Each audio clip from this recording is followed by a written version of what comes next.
যতদিন পর্যন্ত এই সমাজের মধ্যে নিজের জবানকে কন্ট্রোল করতে পারবে না, ততদিন পর্যন্ত এই সমাজের মধ্যে হাদির মতো অসংখ্য গণিত যুবককে রাস্তায় ফালাইয়া মেরে ফেলবে। এই জন্য বলেন, আপনারা বলেন, আমার সন্তানকে যদি রাস্তায় গুলি করে মেরে ফেলতো তাহলে আমার কেমন লাগতো? এখনো সময় আছে মুসলমান। হাদি ভাই কিছুদিন আগে তাকে শহীদ করে ফেলছে। এই বাংলাদেশের মধ্যে যদি আমাদের মানুষের বিচার হইতো, আমার মনে হয় না এই বাংলাদেশের কোনো নওজোয়ান যুবক হাদির মতো সন্তানকে গুলি করতে পারতো। ঠিক কিনা? আওয়াজ দিয়ে বলেন। এই বাংলাদেশের মধ্যে কুকুরের বিচার হয় কি হয় না বলেন? কুকুরের বিচার হয়, তৎক্ষণাৎ তাকে অ্যারেস্ট করে থানায় নিয়ে যাওয়া হয়। আর হাদিকে আজকে কয়েকদিন হলো মারা হয়েছে, আদৌ পর্যন্ত তার আসামিদেরকে গ্রেফতার করা হয় না। এইভাবে যদি সমাজ পরিচালনা করেন, আল্লাহর কসম করে বলি, কিয়ামতের ময়দানে আপনা আমার জবাবদিহি করতে হবে।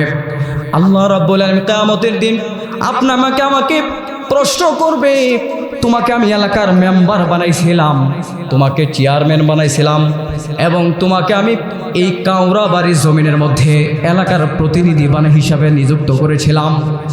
তখন আল্লাহ রাব্বুল আলামিনকে আপনি বলবেন, আল্লাহ আমার তো সময় ছিল না।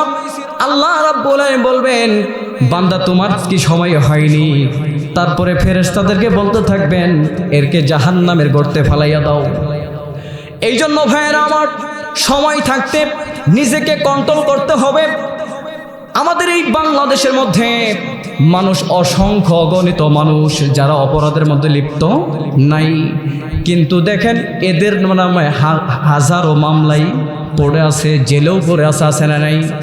এই জন্য এই সমাজকে যদি আমরা ঠিক করতে চাই, সর্বপ্রথম আমাদের জবানকে কন্ট্রোল করতে হবে, আমাদের হাতকে কন্ট্রোল করতে হবে। যারা সমাজ পরিচালনা করতেছেন ওই ভাইদের কাছে যেতে হবে, তাকে বোঝাইতে হবে, ভাই আমাদের সমাজের মধ্যেই বিশৃঙ্খলা সৃষ্টি হয়েছে, ওই সমাজটা একটু দেখে আসো। পারবেন কিনা? ইনশাল্লাহ পারবেন না? এগুলি করতে হবে, তা নাহলে সমস্যায় পড়বেন। আল্লাহ সবাইকে কবুল করেন, বলে না আমি। এই জন্য ভাইয়েরা আমার, সাহাবায়ে কেরাম দেখেন নিজের জবানকে, নিজের হাতকে কিভাবে কন্ট্রোল করছেন।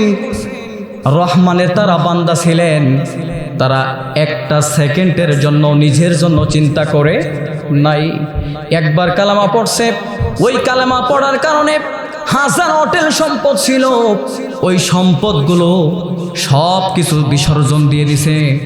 বারবার তাদেরকে ওয়ার্নিং দেওয়া হতো, কি ব্যাপার তুমি নাকি ইসলাম ধর্ম গ্রহণ করছো? বলে হ্যাঁ, ইসলাম ধর্ম গ্রহণ করছো, নিষেধ নাই, কিন্তু ভাই শোনো, তুমি যে ইসলাম গ্রহণ করছো, এই ইসলাম ধর্ম গ্রহণ করার কারণে যে তোমার বাবার সম্পদ ছিল, সম্পদ থেকেও তুমি ওয়ারিশ বাতিল যাইবা।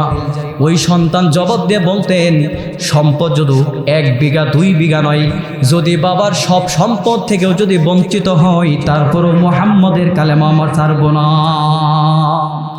এটা হচ্ছে রহমানের বান্দা। রহমানের বান্দারা সব সময় হালকা হালকা একেবারে সগীরা গুনাহ করলেও নিজেকে মনে করে অনেক বড় গুনাহ করে ফেলছি। ঠিক কিনা বলেন? যেমন সাহাবায়ে কেরামের মধ্যে একজন সাহাবী, নাম হচ্ছে হানজালা রাদিয়াল্লাহু আনহু। নবীজির কাছে যখন বসে থাকতেন, নবীজির কাছ থেকে যখন বাড়িতে চলে আসছেন, হানজালা নিজেকে বলতেছে, আমি মুনাফিক হয়ে গেছি। অতএব ওই জমানার মধ্যে সাহাবায়ে কেরামের ঈমান কেমন ছিল? যখন জিহাদের ডাক আসছে, আসার সাথে সাথে সাহাবায়ে কেরাম নিজের বিবির চিন্তাও করে নাই, সন্তানগুলোর চিন্তাও করে নাই, তারা সেকেন্ডের মধ্যেই তৈরি হয়ে গেছে জিহাদের ময়দানে যাওয়ার জন্য। সুবহানাল্লাহ বলে।